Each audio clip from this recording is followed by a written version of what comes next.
सर्वस्व त्यागी तो कौन होते हैं, जिनके पास जितना अपना है वो सब भी अपना दे देते हैं। जैसे मीरा की बात आती है यहाँ पे, वो अपना अच्छा सा जीवन जी सकती थी। वो कौन, लोक लाज छोड़ के राजकन्या थी और उनके बाद उनको जो जीवन मिला वो भी राजपाट वाला मिला, लेकिन उन्होंने सबको ठुकराया।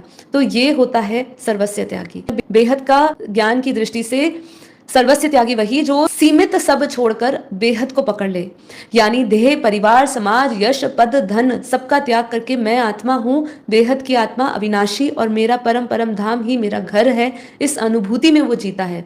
मीरा जैसा त्याग, लोकलाज और संसारिक बंधनों का त्याग केवल ईश्वर प्रेम को पकड़ना है। जो हमने नीरू माँ के एक अद्भुत उदाहरण हम देखते हैं, तो लौकिक त्याग और अलौकिक त्याग क्या है, ये दोनों में हमें बैलेंस रखना होगा।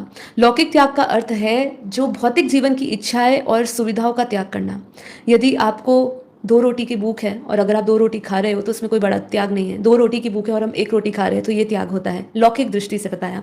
धन, वैभव, आभूषण, आराम को छोड़कर, निजी इच्छाएं और महत्वाकांक्षाओं को छोड़कर अपनी खुद की सुख की कामनाओं का त्याग करना और परिवार और समाज के लिए निस्वार्थ सेवा करना, यह है लौकिक त्याग। हम अभी तो लौकिक त्याग को भी नहीं पूरी तरह कर पा रहे। क्यों?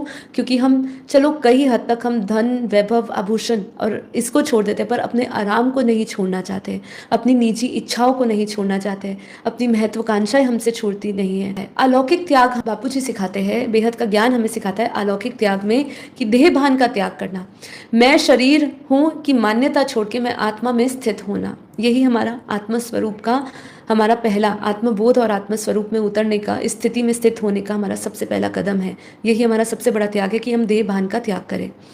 दूसरा है माया और मोह का त्याग करना, रिश्ते और भौतिक संबंधों में आसक्ति को तोड़ना, ये है हमारा दूसरा त्याग। याद रखिएगा, जैसे मैंने आपको कहा था कि आज जब हम त्याग की बात करते हैं, सर्वस्व त्याग की बात करते हैं, तो उसमें नीरू माँ का हमें सबसे पहले हमें उनसे प्रेरणा और उदाहरण देखने को मिलता है। तो उनके इस अलौकिक यात्रा में, लौकिक और अलौकिक यात्रा में, इस ज्ञान के, बेहद के ज्ञान की यात्रा में उनसे जो हमने तो उन्होंने सारे रिश्ते, भौतिक संबंधों की आसक्ति को उन्होंने तोड़ा था। चाहे वो उनकी लौकिक बेटी हो, चाहे उनकी माँ हो, चाहे उनका कोई भी संबंध हो, नज़दीक का जितना भी उनका संबंध हो, उन्होंने सिर्फ बेहद के ज्ञान को, बेहद के दादाजी को सर्वश्रेष्ठ स्थान अपने जीवन में दिया और बाकी सारे रिश्ते और भौतिक संबंधों और आसक्तियों से तोड़ के बेहद के कार्य में लगी। विकारों का त्याग तो सबसे पहला हमारा कदम है आत्मस्वरूप बनने की, इस स्थिति की ओर बढ़ने के लिए कि हम विकारों का त्याग करें। काम, क्रोध, लोभ, मोह, अहंकार जैसे बंधनों से मुक्त होना, ये सबसे पहले हमारा बेसिक स्टेप है अगर हमें आत्मस्वरूप, सेल्फ रियलाइजेशन में उतरना है। तो कर्म बंधनों का त्याग, अनादि काल से जुड़े संस्कार और इच्छाओं को समाप्त करना,